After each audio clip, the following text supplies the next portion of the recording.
So, hello again. I don't stream very often, but today I was hoping to make some videos about the Korean Prime Minister Cup that I played almost a month ago now in September. So that was in Taebaek in Korea, and it's kind of a amateur tournament where countries nominate a player each, and I think this time there was about 59 countries that attended. I think approximately it was supposed to be 60 and 59 were able to make it. So it's usual kind of Swiss tournament. There's 7 rounds, and I want to show 6 rounds of the games. And the time controls were like 20 minutes and 20-second Fisher, so not too long compared to other tournaments that can have quite long time controls. Um, but yeah, essentially, I was hoping to do maybe just some videos because I already made some videos about the World Amateur Championship in Tokyo this year. Um, but that time I made some videos while I was in Tokyo, and this time I just found the schedule was quite busy. Um, there was a lot of games, and then kind of just by the evening there was even more things to do. There was Rengo or Pergo. There was simul games against pros. Sometimes there's other events, and between like lunches and dinners and things, there just wasn't that much time overall. I found to record kind of game reviews, and then the other reason I thought maybe it might be best to leave reviewing the games for a little bit later is that while we were playing, they had these kind of GoPro cameras set up over the boards, which would record the game as it was being played. And that was for every game. So you have something like 30, approximately 30 or so, 28 maybe, 29 of these set up. So that's a lot of games and a lot of game records. And just recently, those I guess were transcribed from the what I think were probably videos, or I suppose it could have been some kind of pictures whenever the board changed or something. But yeah, so these are transcribed and put up online on the KPMC website. So I just got the games there the other day, and it looks like most of them are up now. So yeah, I thought it might be good to go through them. I might split this into more than one session because I kind of wanted to go through the games, but I also kind of wanted to review them because if I have the actual games in the correct game order, then maybe I can review it in a little bit more detail, especially in the end game, than I normally would. And I think the end game, even in this tournament, is like kind of a big weak point for me. So end game and time management. So I won't practice the time management today, but I can at least review the games. And I assume they're pretty much in the correct order if they've been transcribed. Whereas the kind of records I had were just whatever I remembered from the games, and then at that point, sometimes I just kind of remember the shapes that were on the board and the sequences, but I forget what order they are, especially by the end game. So it's kind of nice to have the actual game records to go through. So yeah, there's 7 rounds, and I was the Irish representative at this tournament. So the first round was against Israel, and I think it's kind of maybe clear by the ranks. If it's 5 dan against 1 dan in an even game, it's going to be a tough game basically at a minimum. So I'll kind of show you the game maybe roughly first, just kind of go through it, maybe give you some thoughts, and then maybe we can do a proper review then, like a AI review or something. You can see the AI graph and see if there's any interesting takeaways. So yeah, okay, let's have a look. So the first thing is that sometimes if I'm just trying to like get into a game quickly, I like to play this like San Rensei opening. So it's kind of like center focused, or maybe center side oriented opening. But the thing I kind of like about it is that usually you get these kinds of sequences in say the top right corner and the bottom right corner, and you can get kind of 20-30 moves into the game kind of quickly. So especially with the kind of fast time controls, it's kind of nice to play an opening that I'm familiar with, that hopefully doesn't put me too far behind, and then we can just kind of get into the middle game. So that's what we do. So this is the kind of one of like a number of standard sequences that can happen here in this corner. So this one is maybe not as common. Maybe, well, I mean, it's still played by a lot of players, but it's not the top AI recommended move. So we'll have a look at that later. But this is a standard Joseki sequence. So black pushes and cuts, and whatever side black cuts, white usually takes the stone. But this one is kind of a standard way to get some outside influence. So you cut, you hane, and you kind of squeeze these two stones, and then play a tiger's mouth. So I think usually at this point white exchanges like this peep. This is kind of part of the Joseki sequence, and I think usually at this point black answers, because there's some kind of annoying annoying things that can happen with the two cuts, like the P15 and the N15. So I think you usually just answer this, and then I think later there's a chance that maybe black might not answer. If the center is really big, or if the side's important, if it's about to capture all the stones, there's a chance you might answer differently or just not answer that peep later. So I think that's kind of why the timing is like kind of now with the Joseki sequence. But anyway, this is all fine. Why did I play here? That's a good question. I suppose I could think about expanding the moyo on the lower side with like K4. But I don't know. Sometimes I just like to have if the full moyo strategy doesn't work out, which sometimes it doesn't these days, then you end up with not a lot of points. So I just like to have a stone somewhere on the other side of the board. And yeah, I guess this is another Joseki sequence here with this kind of pressing move, and again you go for some kind of center influence. So I guess in this particular instance of this left hand side Joseki, which is kind of an older Joseki, again you get some kind of influence, but the problem is there's some kind of weak points with like this kind of a wedge and stuff here, so it does kind of take another move, but I'm just trying to play slightly faster and then close the corner. So there's kind of a funny hybrid between playing what could be like a normal Sanrensei or like an old school Sanrensei where you build like a big moyo with lots of star points, and just the more modern kind of taking corner enclosures. So I don't know, I'm playing some kind of hybrid style maybe. It's mainly to kind of experiment a bit. And kind of the other thing as well is just to ask white where they want to play next.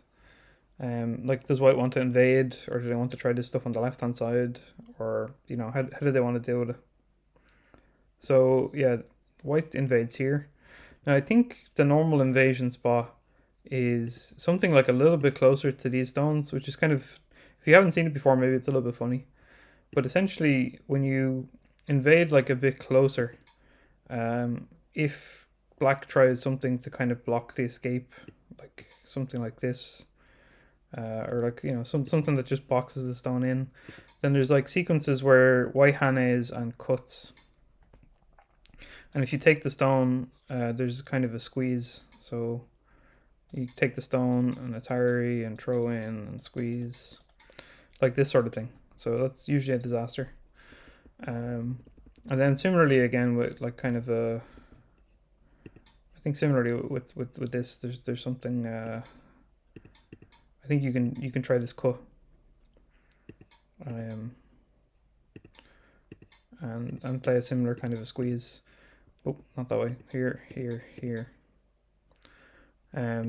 Yeah, and again, it's kind of a disaster. So that's the usual idea for this invasion, is that there is like some kind of a weak point there. Basically, the four black stones have a kind of a liberty shortage after the hane. Like, there's only 3 liberties here, so there's some kind of tactics. So that's usually why it's like one of these two closer points, because it puts the white stone in a good spot basically for this sort of a squeezing sequence. But then white plays here, and then I tried to kick to make it heavy and peep, partly because I'm thinking that there is, some kind of agi here, or maybe white wants to exchange some kind of peep. But I think when we reviewed this after the game, maybe I make like one too many peeps that are kind of negative. This one I'm not. I don't know. I don't know if I think it's like fully negative, but at some point maybe these peeps are harder to, let's say, judge whether they're actually positive or negative. Like maybe it's not always a good idea to exchange all these moves to kind of leave like no weakness in white shape. So that could be like one theme of the game. But anyway, I guess the idea here is to attack white, try to build a moyo on the bottom side instead, so not just in the center, but kind of shift the moyo.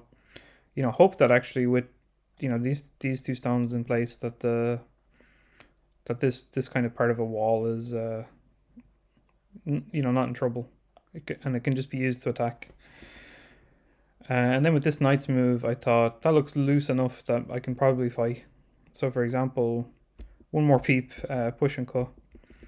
And I think after the game, it's, reviewing it with some stronger players, they thought maybe this was too much, but I thought it was kind of playable.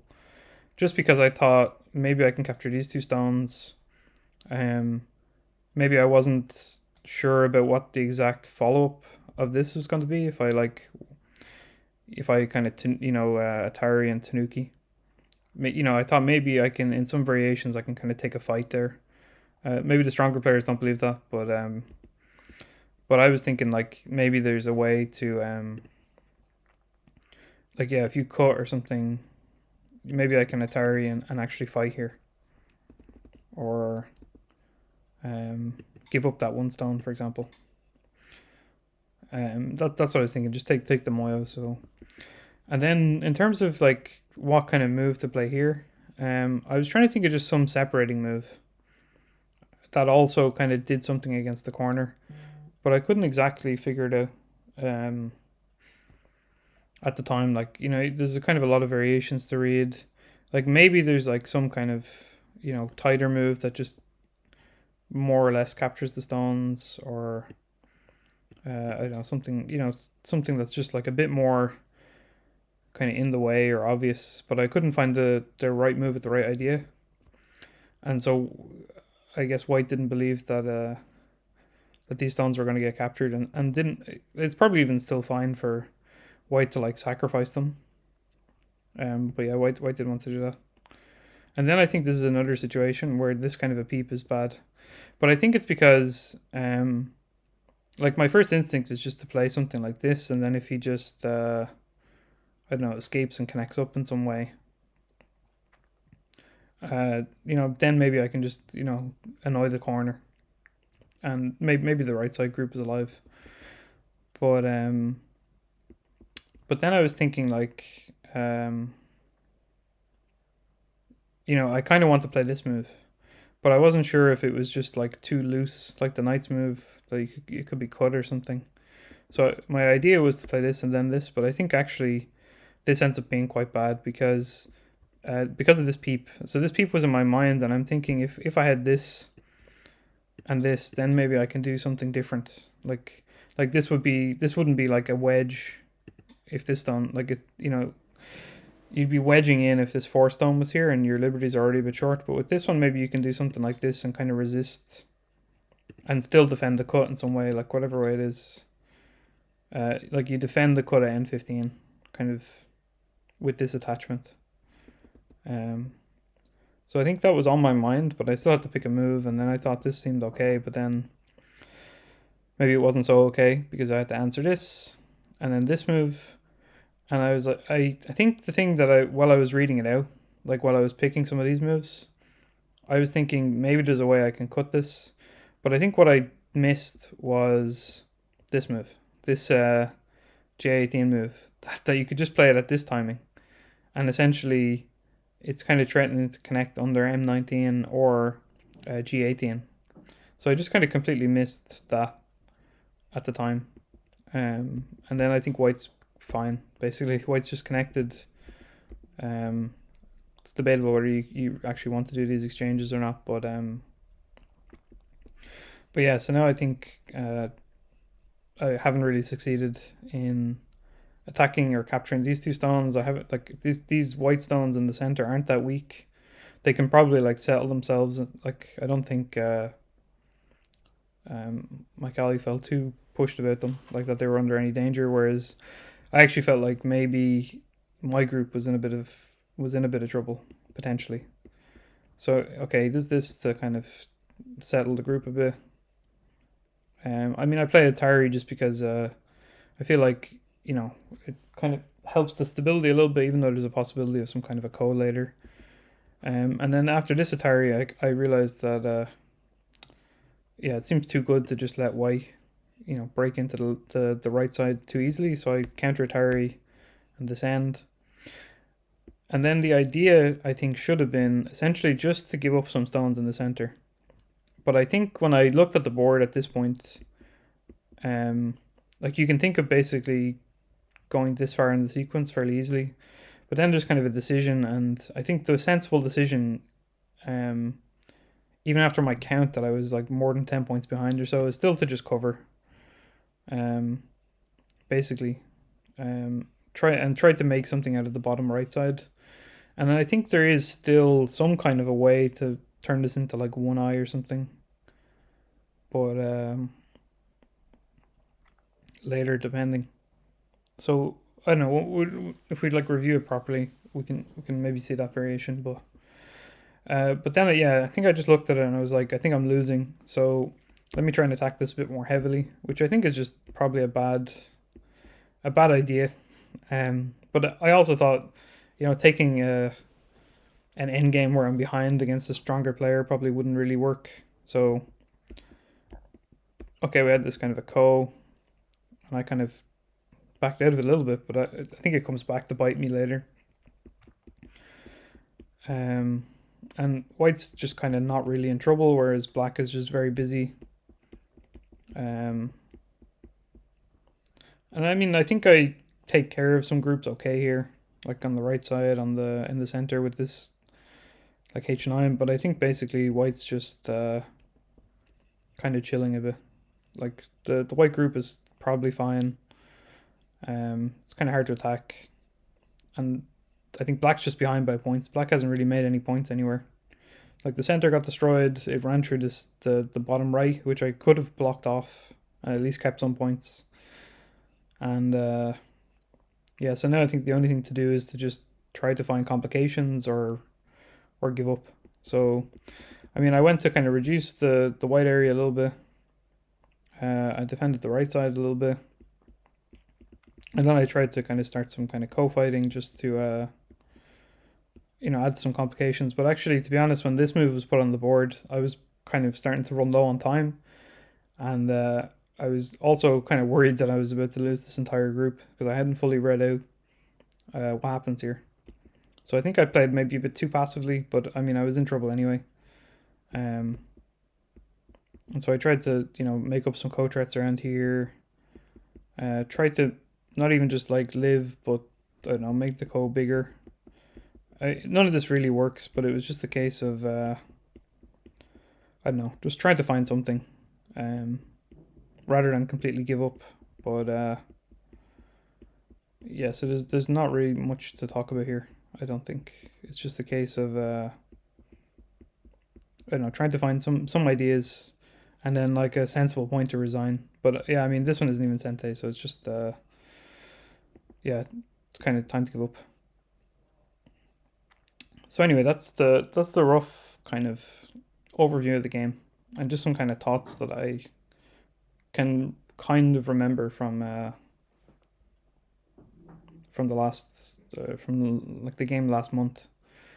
But yeah, I think we can have maybe like a quick look at like an overview of the AI review maybe. So I have to fix some overlay thing here, and I can show you the AI review bar. So yeah, it was pretty much good for white the whole time. That's kind of what you can kind of see. And I think it starts off like the San Rense, it's always like a small minus. Because I think the AI just really likes kind of corner oriented openings rather than anything kind of center oriented. unless the conditions are right in some way. But yeah, so like we were saying, this is just one of a few options. This is the kind of more kind of modern AI approach, is to play this, not that one. This. And then I think black can either tanuki, or sometimes you can play this hane, but then sometimes white turns, or again just does something on the bottom side. So that can happen too, but this is completely fine. It's like a joseki. Yeah, sometimes I'm not exactly sure whether you're supposed to play this Atari, but I feel like if they'll probably answer it now, whereas later they might not. So I think you can exchange this. And then yeah, the peep is just the kind of time to play the peep, I think, before black has a choice on which way to answer. Supposedly anyway. And yeah, and I think yeah, playing on the bottom side is fine. It doesn't, the AI style doesn't really like the double wing, 2 extra star points. But I think this is a playable opening.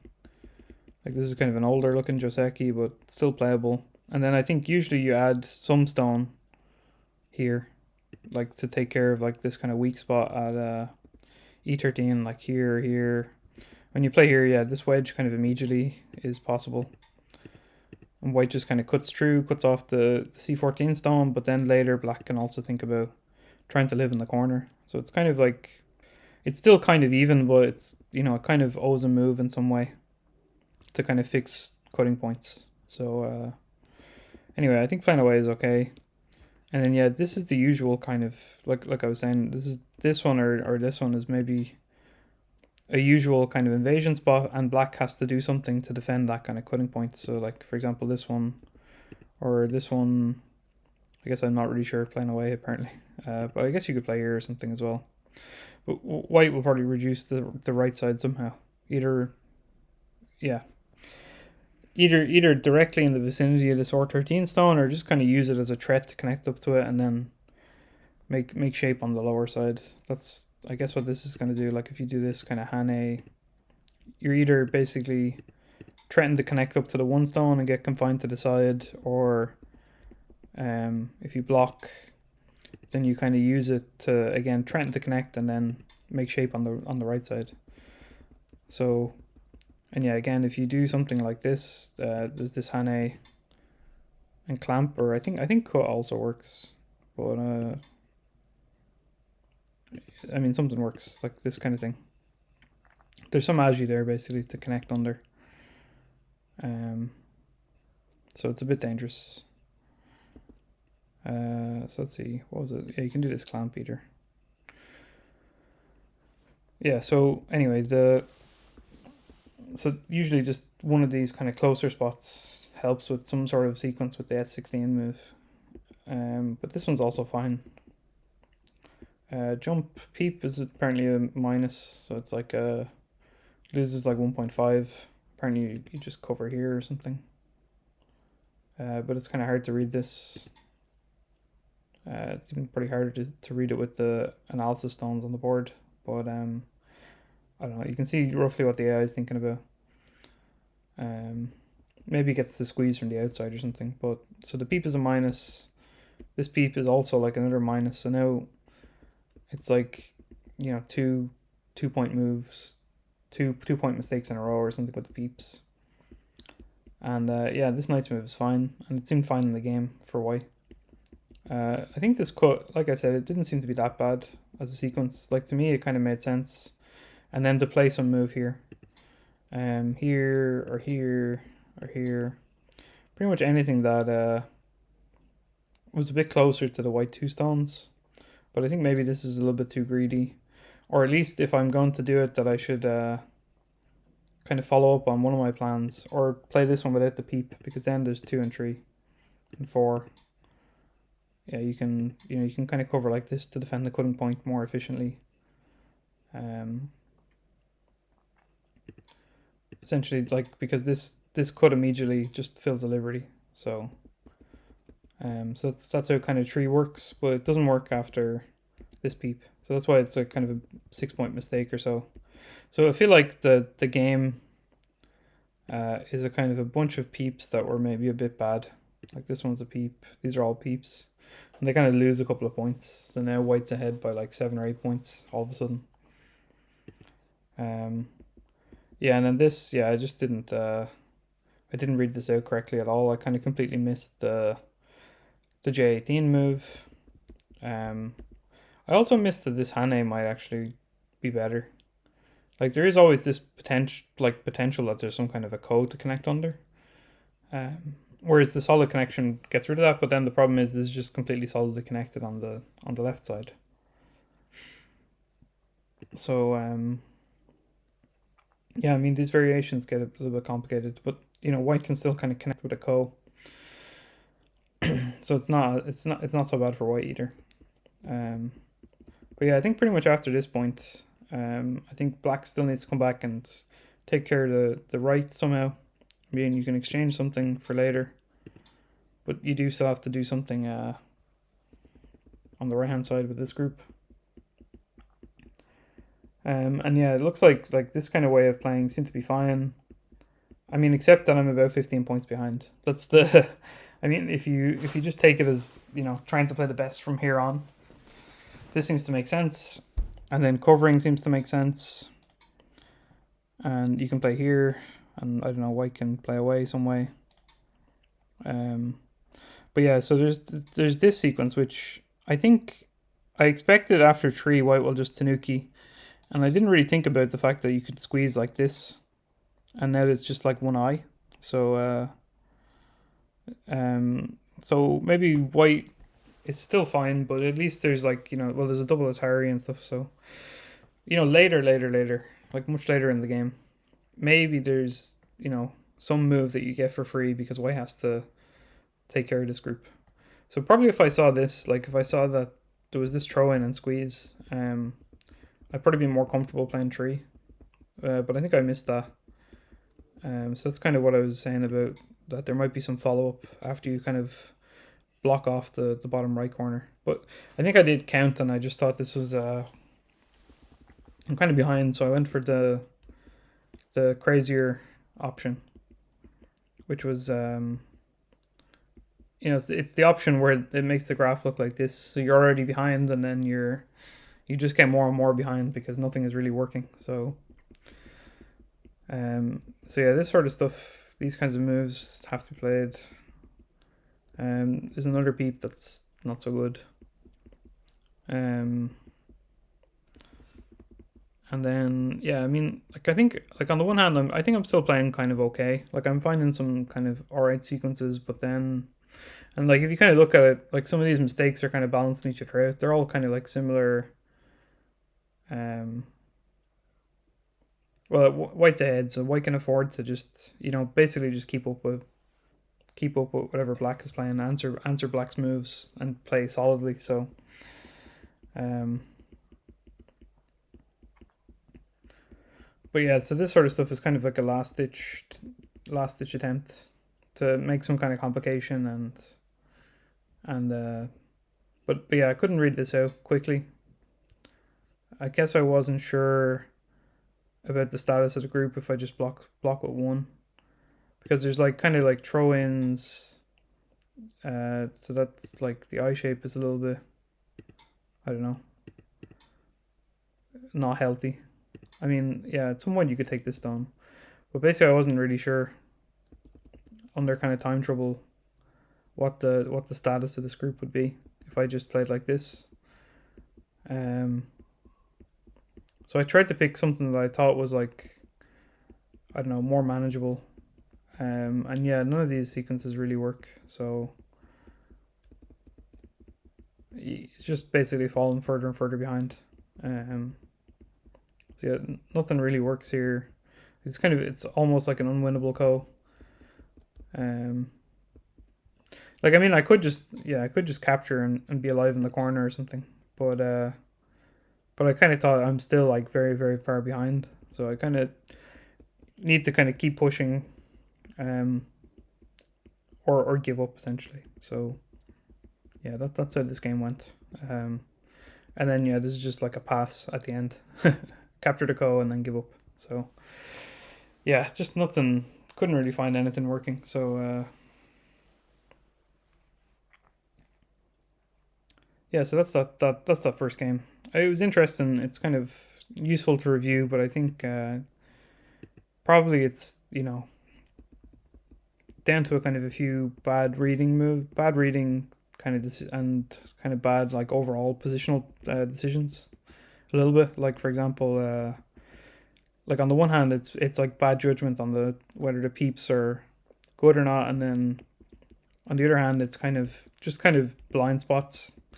Like so again, like kind of bad peeps that don't help, and then basically missing stuff like this kind of a move, like just like a blind spot that puts you in trouble then for the rest of the game. So yeah, I think just generally improving reading will probably help, and just accepting that I'm behind, and make it a longer game where there's still some potential to catch up potentially. Who knows? Okay, I'll show you game two. So I think the first day we just had one game. We had the opening ceremony. We had things like that, and then that was kind of like the day after we arrived, because we arrived like the first day. Everyone was kind of arriving in Seoul. We got like a long bus then to Taebaek, and that was just kind of just kind of arrival day. Just get kind of like welcome packs and kind of find out what's happening, schedules and stuff. And yeah, the second day, we had the first game. We had kind of orientation, sort of opening ceremonies, things like that. And then the second round then was the next morning. So these first two rounds were played in it's like a gymnasium, so like a big kind of sports hall almost, or like a sports stadium almost. So that was actually quite cool. But yeah, so let me again set up these kinds of scenes a bit. So I want to turn this all off. This one. Yeah, and I want to turn off the AI review if I can. I think it is off actually at the moment. So, okay. Let me just get this set up. I like this. Okay. There's some sort of funny alignment thing when I toggle on the review or not. So yeah. So then the second day, I think I had more chances in this game, essentially. Let me update it on the stream as well, the label. So so the second game, round two. So this was against Brunei. And I think, okay, I'm still the lower rated player in principle, and for some reason the rank isn't showing up. But I think, whatever way I edited these SGFs, I had to like re-edit the first game, and then I didn't notice that this one has a question mark. But yeah, I think Brunei was a 2 down, which is a little bit closer in rank at least. But yeah, the second day, I think I had better chances at winning this game, but I also had like a very just bad sleep, like kind of bad adjustment to the time zone or something, jet lag. The first day wasn't so bad. Like I didn't sleep properly, but I kind of got back to sleep. I woke up a lot of times. But the second night, I think I just slept like 3 hours or something, and just could not get back to sleep. So that wasn't amazing. So maybe but like kind of some bad time management. A few things kind of went wrong for me that are just like external to the game in some sense. But yeah, I'll show you the game, and then we can maybe do like a quick review of some key points of it. If that makes sense. So yeah, I'm white in this game. So this is some kind of maybe, what kind of opening is this? It's kind of like a mini Chinese opening or something. But yeah, I just left the top side as it is. Just try and play kind of normal moves. Like this is a kind of normal Joseki in the bottom right. Again, black gets Sente and 3-3 invasion, another Joseki. And then I guess this is just the kind of AI move to deal with these like Chinese openings, like this 3-4 point when there's kind of stones on both sides, or there's some kind of a framework or something. This is like a modern kind of idea. So I'm just trying to, I guess, loosely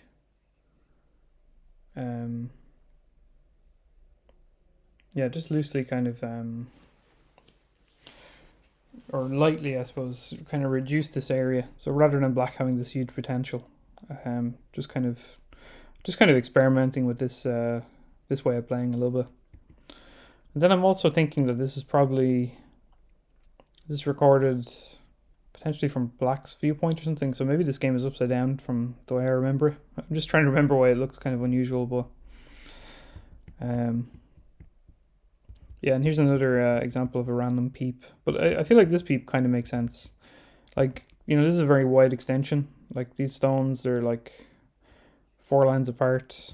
And then this peep is kind of like, I don't know, kind of helps white shape a little bit. I don't think it really fixes a cut exactly, but maybe you get to, I don't know, squeeze a bit, or I don't know, it just kind of helps a little bit with this kind of push and cut.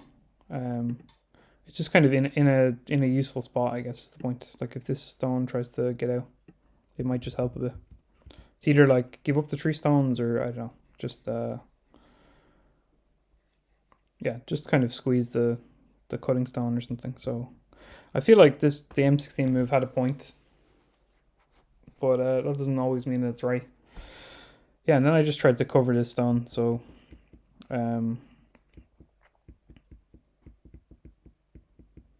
and I think this sequence kind of went okay. Like, if we look at it's probably not correct 100%, but the idea was basically, if black kind of keeps pushing out, then white's going to get a wall and then come back and attack the 3 stones that are kind of heavy. And then in this variation, I guess, when black is settling, black chooses to take the corner, but I get to capture the 2 stones on the outside, so I got this really like thick position, and there's like an open side, which black immediately jumps into, and then I have to think about what I'm going to do against this stone later. So I think I just exchanged this because I wasn't fully sure of the variations with some kind of push and cutting, so I just kind of simplified and then kind of tried to come back to cover the stone. And then maybe this is a wrong decision, but again, I was just trying to like simplify like my life a little bit, because like the last game, I guess, in the round beforehand, I guess things got quite complicated and it didn't quite work out for me. So probably, again, I probably should just separate these groups at some point, but then I wasn't 100% sure. I think like there's like maybe there's some like sequences where black pushes and cuts, or I don't know, cuts again, and maybe there's some capturing races that if I'm not so good at, then I'll accidentally lose and just throw the whole game. So I thought maybe what I could do is just let black connect and then try use the extra stone on the outside that's kind of helping my shape to just reduce the right side, and play for some kind of center influence. So like I have like a kind of strong position here, say there's some stones here, I could maybe get some center stones, like reduce this right side, and then maybe decide and come back and, I don't know, attack this or flatten it and make some points in the center. So just trying to, I guess, just experiment with new styles and see what happens. So black separates, and then I just kind of follow up on this, push and cut. Now I've cut off these 2 black stones and kind of reduced the right side for, well, at least a little bit. And then again, just trying to kind of build some kind of point somewhere, because I think essentially what happens at some point in this game is that I kind of look at the board and I've gone for like kind of a big center play in some way, but it's not clear at all how I'm going to make points out of it. Like, black has this corner, black has this corner plus this side, Black has this corner.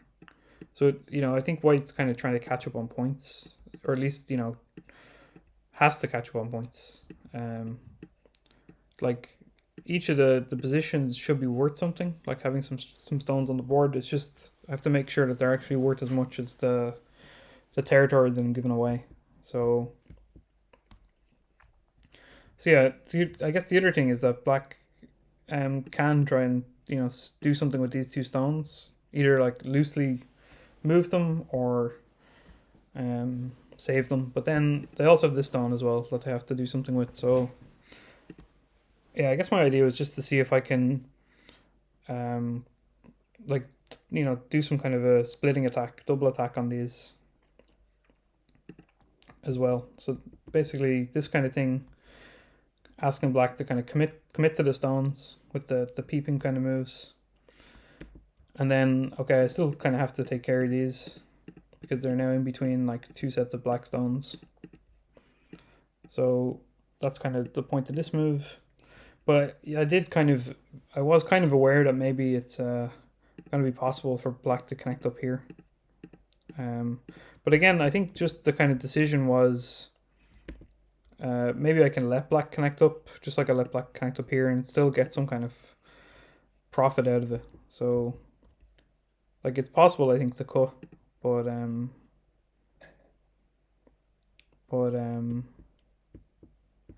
yeah, I think I just make some kind of exchanges first.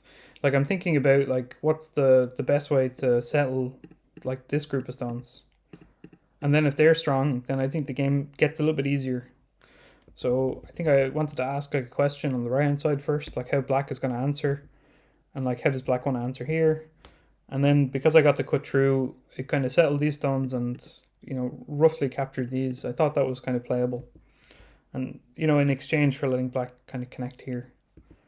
So then, yeah, again, technically these stones are like one move away from being connected, but, black still kind of has two groups to manage a little bit. So I was kind of playing to kind of again be kind of aware of my kind of weak stones, because as black as you kind of play something to attack these stones, like this single stone, black gets a bit stronger and then something nearby gets a bit weaker. So I'm trying to play from the side that looks like it's a bit weaker, but also maybe it'll separate these two groups. I mean, that's the kind of rough game plan that I'm thinking about, but so yeah, so black commits to a group here, and then I separate them. These are just some kind of forcing moves to try and fix the shape a little bit. And again, just trying to play some kind of attacking moves, but I think I couldn't really think of like the best way to attack these sorts of this kind of a group. So and I think as well, maybe after this connection, I was like slightly worried that there was still some kind of a cutting potential here. But yeah, I guess I just have to kind of deal with that. I kind of thought if I defended this, then I don't know, black slides on the lower side or something, and then life's a bit too easy. Whereas if black cuts, maybe I can do something to like gain some strength here again and counterattack. So I mean, something like that basically happens in the game. Like black is trying to kind of reduce the area, maybe look at these two stones, maybe connect to these stones, and it just looks like there's like potentially three groups that black has to manage. So I just have to try and figure out which one is the most logical to attack or cut off, or so I just played this move to just separate that stone from at least one of the groups. Yeah, and then this I thought maybe I can manage it. So it did take a bit of reading, and I think somewhere around this point as well, I was trying to do a lot of counting, like how many points do I actually have, and even like beforehand, I'm trying to figure out like at what point and in which areas am I actually going to make points? Because I felt like just like throughout this whole kind of game, like if we look back, even like here, it's hard to really count points for white, except for maybe like 2, 4, 6, 8, 10, 12, 14, 16, like maybe 18 or 20 points. It's very hard to see more than that on the board. So I think I was always kind of aware that I need to make points at some point. Um, and then so kind of somewhere around here, I just felt like if I can't see the clear points, then I have to kind of attack some groups. So that's kind of maybe affecting the decision making a bit here. And then I think here again, I spent a lot of time kind of counting or reading out sequences, and I was just trying to pick something that's maybe simple but like kind of effective. Maybe it's not the best local move to kind of settle this situation. Like maybe there's some other better move. I mean, probably this entire sequence could play better, but it looks like probably I wasn't thinking about what this move was doing also, which is that I think it's some kind of a ladder breaker for this sequence. Like, so it's possible that I also kind of missed this kind of laddering sequence when this move was played on the board, and I chose to kind of separate it this way. So it's kind of a nice choice by black. Yeah, so then I have to kind of make some decisions, and it's like which kind of groups are strong, where can I make points. So I kind of went to see if black was going to answer on the left hand side, or if black could live or try and live before dealing with anything else. And again, black is trying to kind of live here with a few groups and then save this stone, these 2 stones. So I tried to kind of cut them off in like what I thought was kind of a natural enough way. And kind of here again, just try to keep as many points as possible. Or, I mean, essentially make points. And then kind of transition into an end game.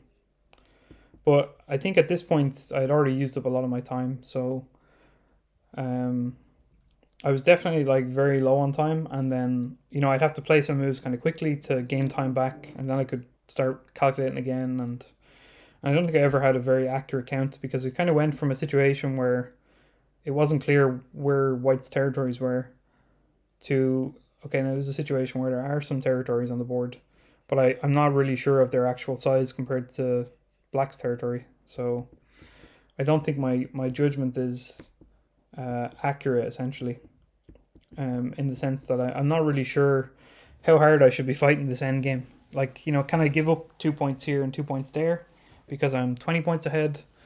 Or can I give, do I really have to fight for every point on the board? So I'm probably like maybe fighting a bit too hard on some of the points, and maybe not essentially respecting how much potential black has to make complications on the left side. Like with this, like if I know I'm winning, I can always give up like 2 stones here or something and just make sure that this left side has no complications. But I think I'm just not aware, essentially, of whether or not I'm actually ahead in the game. So, black finds this kind of annoying sequence to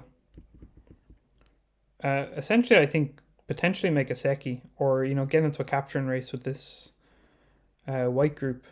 And I think this was playable, and then I think what black just needed to do was to play this Hane or something. And then I think white doesn't kind of live locally, because that's what white's kind of threatening to do, is to make 2 eyes, and then it's not a capturing race anymore. And then I think maybe it's possibly just the Seki. Is it a Seki or a Ko maybe or something? Yeah, I think maybe black. I think maybe there's like simple situations where it's a Seki but there's a Ko, and a Ko is obviously a really bad result. To have a Ko for like a huge chunk of white's territory. So I think that move essentially probably would have completely ended the game almost. So yeah, but this one, okay, I have to like not answer this Hane. I have to make sure that this group is alive. And then essentially hope that there's no kind of follow-up to this Hane, that this group is just dead. But again, I think if I'm aware that I'm actually winning, then again, if I'm winning by like 10 points, 15 points or something, I can just play this at any point, just to simplify the game. Connect here, just something that basically, some move here that basically takes away any sort of future problems. And I think again, if I was aware of the actual score in the game, I might have just played that. But again, I thought the game was maybe closer than it is, because I haven't really had a good time to count. So I'm just kind of playing endgame to kind of maximize points in a way. I don't think I'm very good at endgame, but that's my kind of thought process, is that I need to kind of hold on to my points. It could be close. Like I don't have a good count of how big the left side is essentially. So we get into some kind of sequence like this, and I think this is the kind of the beginning of the end. Basically filling the liberties on these stones. So I think I was aware of it for when I started this sequence, that I might have to come back and fix this, but I think I just lost track of it. I think I was looking at a different side of the board. I was thinking about, oh, there's some kind of a squeeze here, to potentially capture some stones, and then I completely forgot that there's only like 3 liberties on these stones, 2 liberties on these stones, and I think I was again just like kind of looking at the clock and basically not looking at the right part of the board at the right time, and trying to just like reduce by like a point or two. And my opponent was aware, and he was aware that this was a problem, and assumed that I saw it until I clearly didn't, and then that's just game over. So I just lost all these stones, and pretty much lost the entire bottom left of the board just by not paying attention, being a bit silly, and trying to like squeeze too many points out of like an end game, and it's not my finest game basically, or decision making. I'll show you the AI graph as well, just to give you a feeling of the computer's estimate. So let's fix that a little bit. Turn on this. Yeah, so I think I was like kind of skeptical about how I was playing, but still kind of like assuming it's playable essentially. So like I was saying, this is kind of a standard enough opening, standard enough kind of corner sequence.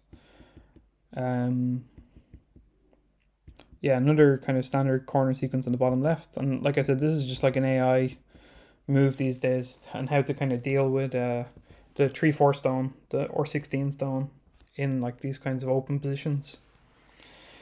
So that was kind of an idea. I obviously kind of went on maybe the slightly wrong side. I mean, it kind of makes sense to go on the wider side and just give black points on the top. But yeah, again, just trying some things out. I think I had seen this kind of sequence before, and I just wanted to try it. And yeah, I suppose you can exchange this now just to make sure that there's no issue with the push and cut. But I obviously left it for to see if I could kind of fix it in a fancy way. But that didn't quite. It's not quite correct, but here we are. And I just don't think I'd think of this Atari, because there's kind of a trade or something. Like you get the corner, but the left side shape gets a bit broken. Maybe it's like, I don't know. Maybe I'm trying to think how to think about it, like whether or not this is actually a useful stone or not in this kind of variation. But I guess with these 2 stones here, it's kind of necessary. I just wasn't really thinking about this variation at all. So Atari, connect, and cover. And I think again I was kind of happy with this sequence kind of locally, not so bad. It's technically slightly lead for black, just because I guess white shapes are a little loose at some points. And again, the territory isn't really clear at all, so it's maybe not that surprising that it's like a point or so better for black, but it's basically an even game. And so exchanging this kind of makes sense just to fix the shape, and yeah, I guess there's a better attacking shape. So to play like a bit more solidly from the weak stones. But it's kind of funny to kind of play like this, I guess. Maybe the idea is I can like better reduce the right hand side later. I guess if the wall on the left side is strong-ish, then I don't mind letting a black group lean against it. I don't know, there's some kind of perspective there that I probably need to change about finding the sequence. And yeah, again, I think this just makes sense, but I wasn't really sure about the best way to answer this. Like this, just kind of worried about these kinds of fighting sequences. Like technically it's maybe even, but I don't know, I think you have to read this accurately, basically. Like this looks like a kind of a scary sequence if you're not sure 10 or 12 moves ahead that you're actually alive or not. So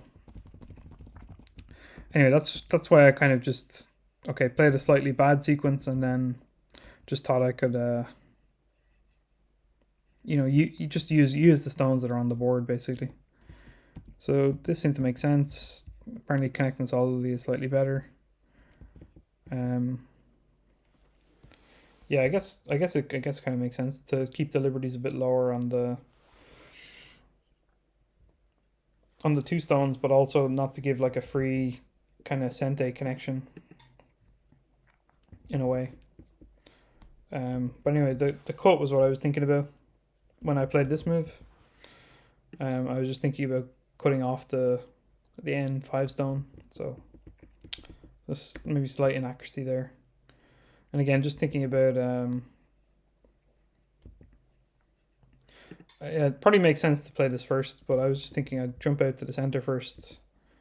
And I hadn't really fully come up with like a game plan. I also wasn't sure if like how black would answer that. Like would they basically like if they just answered like this, was I happy with this result or not? And then jump out. I'm not really sure if I was happy with it, so I kind of left it for later, but apparently it's kind of the wrong timing. So yeah, just this sort of attacking sequence doesn't quite work.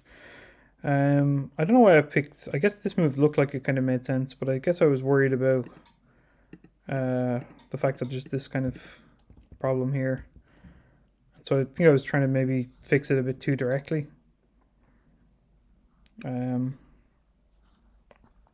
Yeah, I don't know. Yeah, maybe this is slightly better shape. So what else? Yeah, I mean, so this is obviously kind of makes sense, and I think here starting to feel slightly better about the position, but it's still kind of even. Just basically kind of simplifying, connecting some potentially weak groups into making potentially a few points here and there, and then come back to pressure one or the other group. And I think this, I don't know, like logically it kind of made sense to me to play like this, but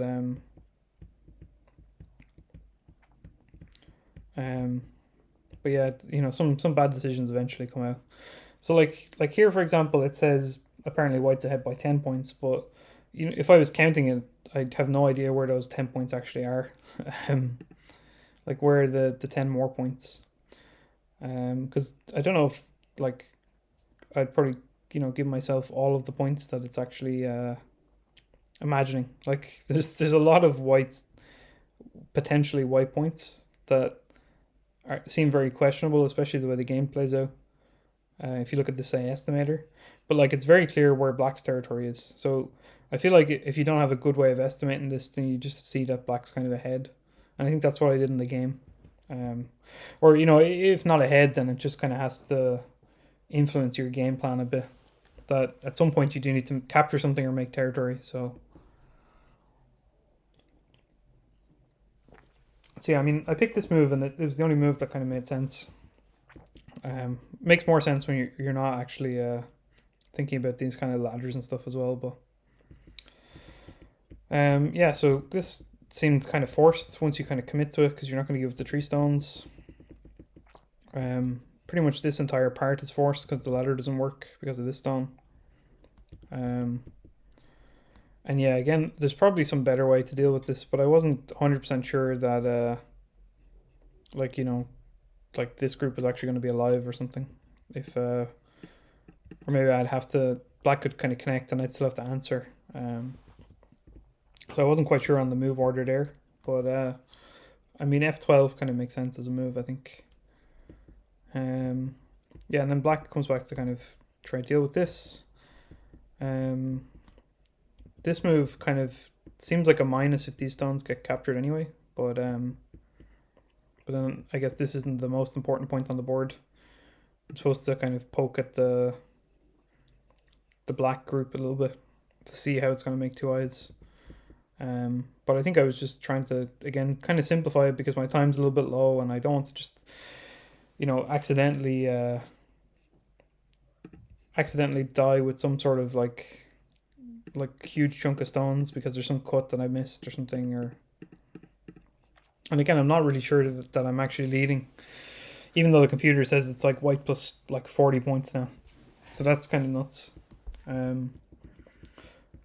Because yeah, where did those points come from? And I guess it's just something about the attack on this kind of black group that I couldn't see, because now it's like white plus 25, but it's like a decent lead. So if I had time and if I was kind of confident that I could capture this group on the left side and kind of retain all the rest of the points, I probably could have counted it and tried to keep the game a bit simpler. Like, not even answer this move. Just give up, like, it's just one stone. Just play here, keep the game simple. Left side is dead. White plus 25. But again, I didn't really have that kind of accurate count. So that was, yeah, as you can see, all these are kind of big mistakes, like 15-point mistakes, 25-point mistakes, because this is the kind of problem that I wasn't seeing. Even like this move seems to be very difficult. Black just gets some liberties and white stones got cut off, so it's quite tricky. And yeah, even this one's kind of incorrect. Apparently you have to do some kind of squeeze. But yeah, white's in a bit of trouble basically with this, like having to find some fairly clever moves probably just to survive. So on the one hand, yeah, I needed to play safer if I knew I was ahead. And on the other hand, I think I just get a little bit lucky here. Because this move, apparently I'm supposed to play this one to, yeah, I guess I mean, black can kind of make that eye in Sente.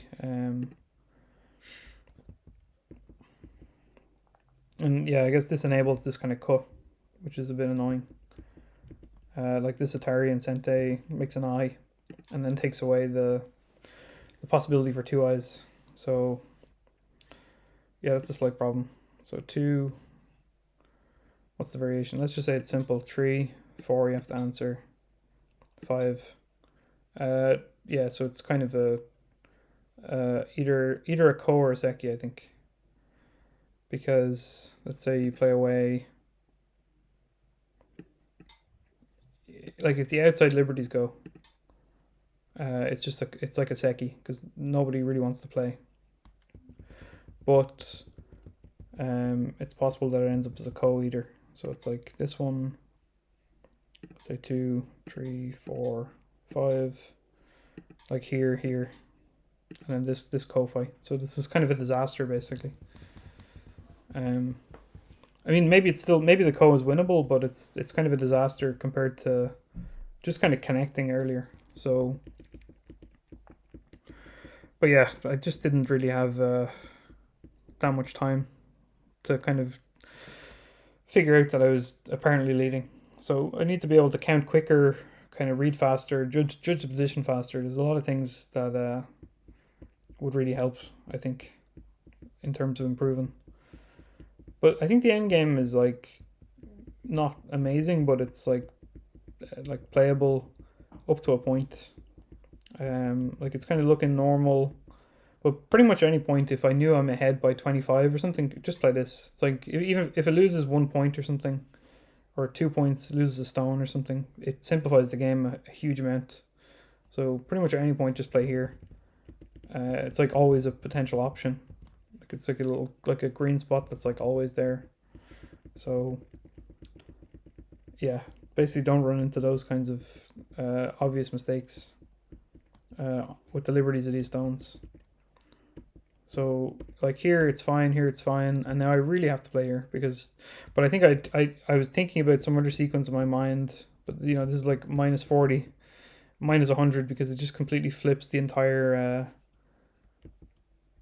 yeah, these are like 100-point mistakes because it's just flipping the entire status of the bottom left side, the bottom left of the board, because I just wasn't looking at it and I was just trying to play some kind of moves to get some time back. So yeah, just disaster basically. Disaster end to that game that I could have potentially won. But yeah, I don't know. It exists, it happened, and I have to try and improve time management, improve reading. Yeah, there's a bunch of things that kind of have to be improved. So I'm also kind of aware that this video will end up very long if I go through too many games. So I was just, in my mind, I was thinking I'll just finish on game 3. So I'll do 3 games and then I'll split it, and you know, another day I'll do another 3 games. So yeah, I think game 1 difficult, never really expected to win.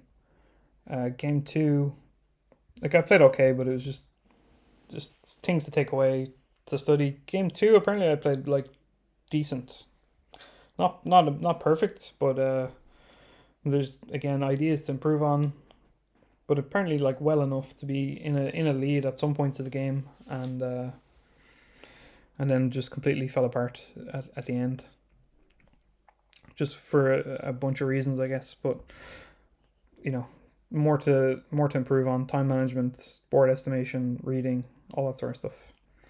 So then game 3, so I've already lost 2 games, so now we're on to the 3rd game. So let me try and set this up so you can have a rough idea of the AI estimates again there. Set this up a bit better. Oh, not that one. Turn this off for the moment. We'll have a look at the game without the AI suggestions first. So okay, so then so we had Ireland against Israel, Ireland against Brunei, and then let me just edit this. So this is round 3 now against Portugal.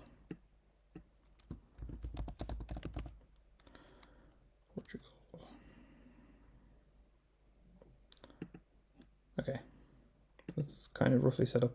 So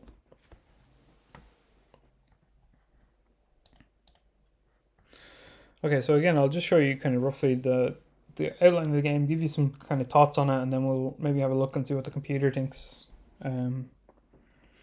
Yeah, I think I was thinking about like reviewing these games a bit deeper, but yeah, I guess I'm a little bit tired, and also the video is already kind of long, so the stream is kind of long, so I won't maybe go too heavy into this, and I'll maybe do it in my own time. But just to get a feel for the games and kind of my thoughts on the games, while I have a kind of more official game record available. Okay, so I'm playing white again in this game. So yeah, black plays 2, 3, 4 points and then approaches the corner.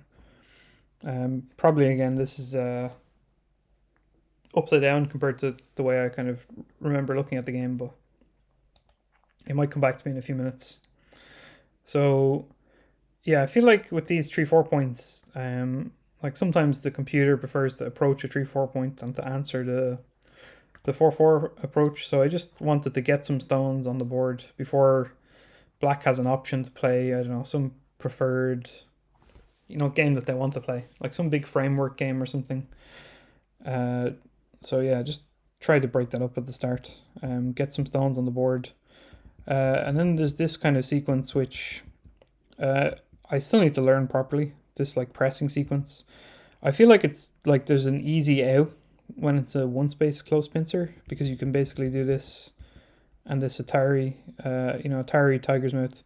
But there are some tricky sequences that I still have to learn, even with this. Like one of the guys showed me this move that he said someone played it against them in like a Go club, and it seems to be easy enough to make mistakes trying to answer this. So I still need to review a bunch of these sequences again, just like learn the proper responses.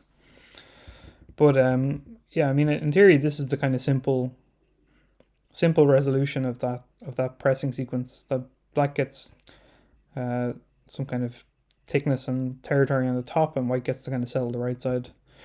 So again, I'm not so unhappy with this because this or6 stone is still by itself. So and again, I don't know, probably I should just answer this realistically, but I'm kind of a move behind in this sequence normally. Like so I just kind of decided to play away and leave it.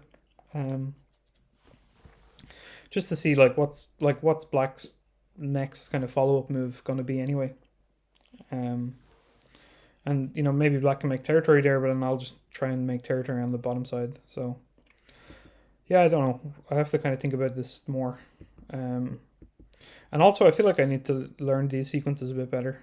So like I think this one, there's some simple variations, but yeah, I need to kind of maybe not use up as much time having to double check all of the sequences,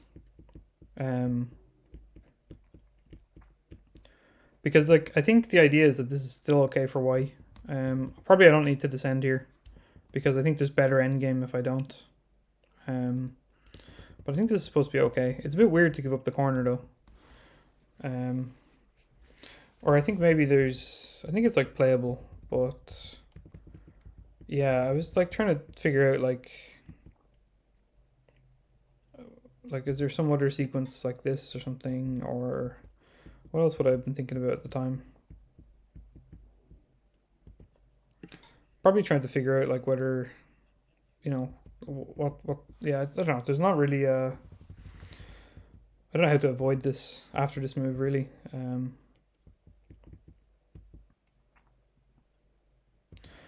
I guess there's probably some sequence where black plays like this or something and then into the corner as well, or yeah, I think it gets more complicated if you like there's some kind of like difficult sequences like this if they attach and hane. So I think, but this one I just didn't really see, like it didn't seem like there was much variation actually. So yeah, I don't know, I need to review these properly again just to know them without having to spend too much time on them. So probably this exchange is not needed, and then just like enclose a 3-4 stone. I don't know, pincer this because it's really close to 2 white stones. And probably this move is a little bit slow, but I was trying to just I think I was trying to just kind of solidify the bottom side a bit so the black wouldn't, I don't know, attach and make kind of good shape easily. But yeah, I still have to manage basically this stick of stones in the corner, and then black said they're getting more strength, and now this stone probably kind of gets captured easier and it turns into territory. So maybe the overall board decision isn't great here. And I wasn't actually sure whether or not this, I don't know if I'm like 100% sure if this like cutting sequence works, but yeah, I mean it happened in the game. Yeah, and then I was kind of thinking that if I spend too much time like managing these stones when they're well, maybe not safe, but maybe they can run away. I wasn't sure, but yeah, if black gets to play like a few more kind of like attacking moves, maybe this turns into a huge area. So I guess I just got caught kind of managing trying to manage too much at once. So I tried to like settle a little bit here, but I think I picked the wrong way to go about it. Like there's probably some sequence where I'm supposed to get something out of this cut or settle my shape a bit simpler because I have this other group in the center to worry about, because this peep is very annoying. and essentially this looks like one eye. And I was pretty sure at this point in the game that I'm just dead. So I feel like I was very unhappy with the way I've played this game at this point by not looking after these stones and probably just answering like this or something. Like I should really just not answer that and just go out, or do something, or especially not even answering that peep or something. But it just feels like something went really wrong in the sequence that I have to review properly. Because I think I'm probably just supposed to be dead here. But you have to play on. So you have to play on it a little bit until like you're 100% dead. So I tried to come up with the most complicated variations that I could think of. Like make some cutting points. Try to get black to kind of commit some stone where you can get an Atari but again, I'm pretty sure white's supposed to be dead. But again, making it kind of complicated. Making some cutting points. And then I think black just kind of made some kind of a small mistake here of just not looking after the liberties and allowing some kind of counterplay. So like here, black's in a bit of trouble now. So I think maybe they just missed this kind of move. So really I just got a bit lucky. Just that the sequence kind of worked out basically. Because pretty much this probably should have been dead and it should have been game over. So I don't think I mean, on the one hand, I put the stones on the board that led to this, but on the other hand, I would have been happier if I could have resolved it without throwing the game basically beforehand. So I'm not massively happy with how I played this game. But at this point, I think what I assume then is that I think white should be slightly ahead, or a decent bit ahead, because living in this area captures some black stones. So my idea was, let's not play slack endgame, but let's also try to keep it simple. So it's stuff like this to just keep the game simple. Try to keep all the groups strong. This is probably just a misread or something with the clamp. But try to kind of make some points. Take away some points. And maybe this is probably the wrong order. Maybe the Hane is better or something. But this kind of works out to reduce the corner. This sort of thing kind of works out like this. In a sense that I get to kind of block off the whole corner in Sente.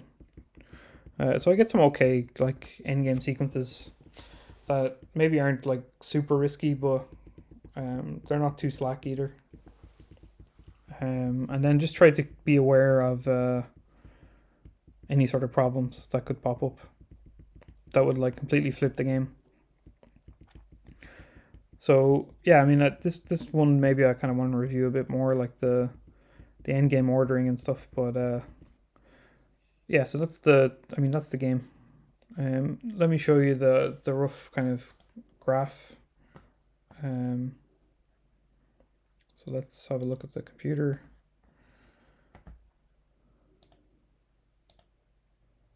Okay, this one.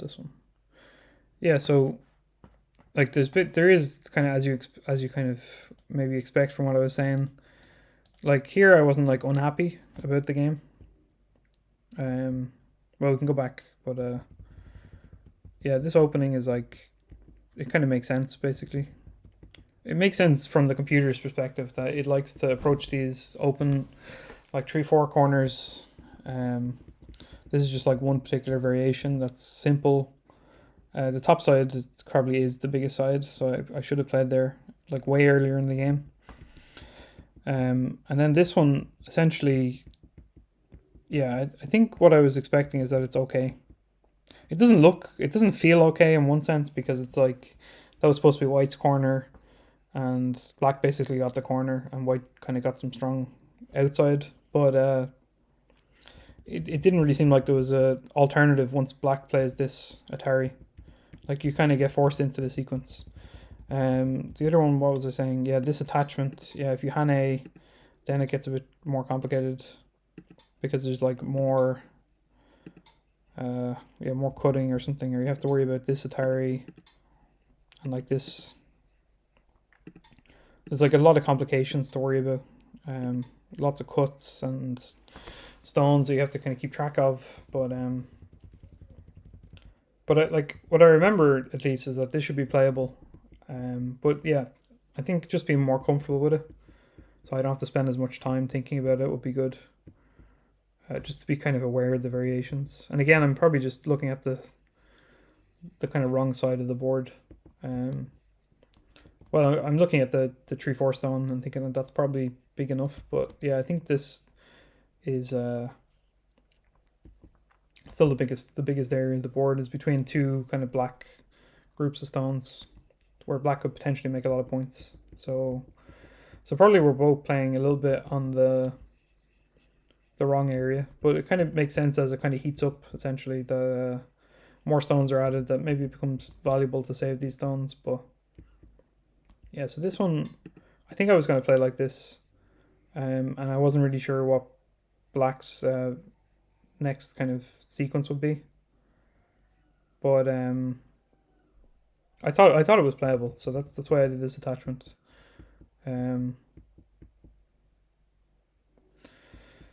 Yeah, so then at some point I have to kind of manage all of these stones, and apparently it's still playable for white, but I do have to kind of manage properly, and I think this jump is the start of some stuff going wrong essentially.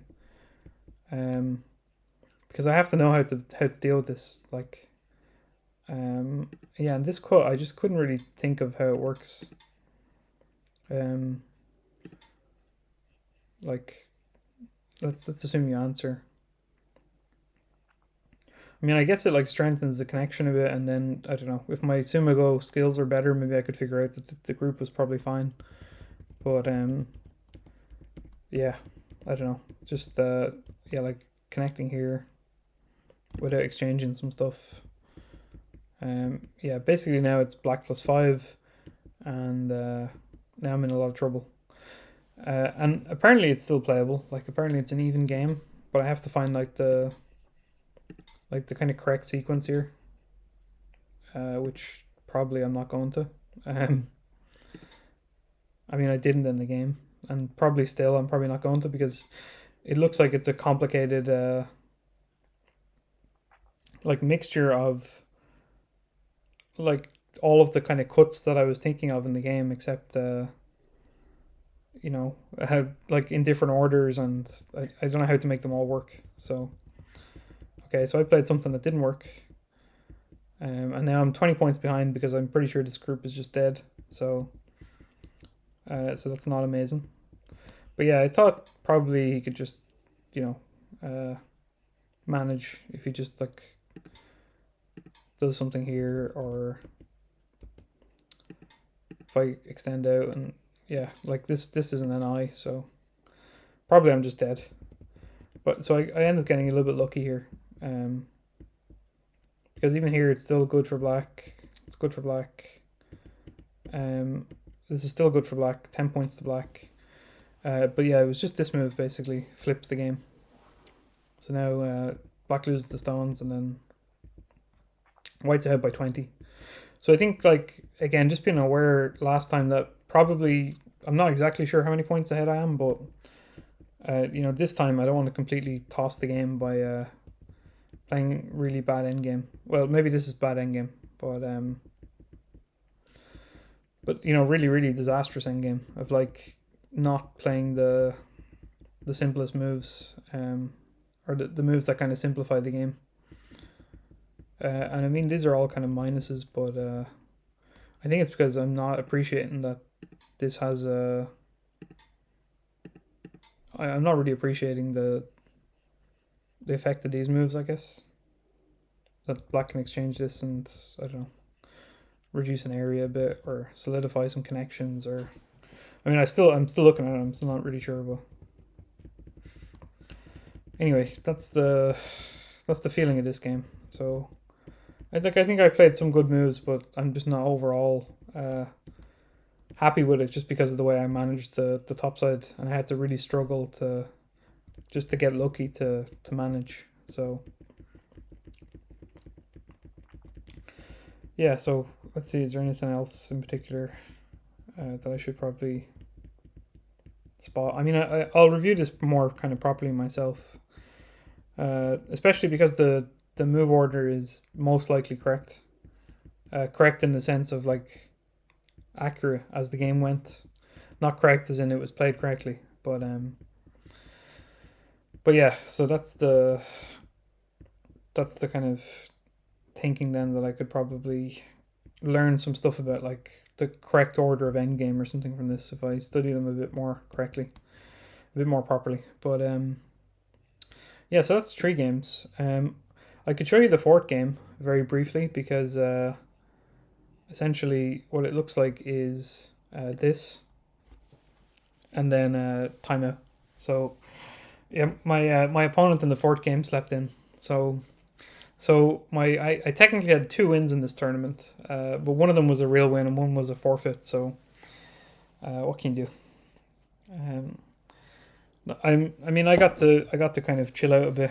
I got to watch some of the streams that they were covering the tournaments. The EGF were covering the tournament, so I got to have like a kind of a bit of a rest, which is nice.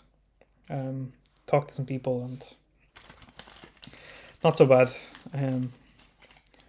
But yeah, so that's why I'm splitting it actually in 3 and 3 is because the fourth game wasn't a real game. This is the entire fourth game, and so I've showed kind of like the first 3 games, and then I'll come back like another day and have a look at the next 3 games. And I guess if in the meantime, if I think of anything else about the first 3 games, maybe I'll come back to it at the start of the next stream/video. Anything else? So the other thing that's on at the moment is the PandaNet League. There's this European kind of team tournament, so PandaNet European Team Championships. So probably I will keep streaming those when I can. Sometimes they're live and I can kind of cover them live. I'll stream that, so you can check it out on Twitch. Other times what I'll probably do is I might not catch the games live, so I'll try and do like a brief review of the game, like try to get first impressions of the game, and then maybe like a quick AI analysis just to see kind of what I'm misunderstanding or misinterpreting, so I can kind of learn from the games too. But yeah, I like watching them. If you're curious more about kind of Irish Go players, Irish Go, you can check that out. Usually they're on Tuesdays. There's a few weeks in between the games, but I think the next Tuesday there's going to be most of the Ireland against Slovenia games. So yeah, I'll try cover them maybe after they happen. I think Tuesday we have a Go Club, so I might not catch them live, but there is one on Sunday, so tomorrow. So I might try watch that one live. Maybe I'll stream it. So anyway, I will leave that there. Hopefully this, if I'm happy with it, I'll put this on YouTube.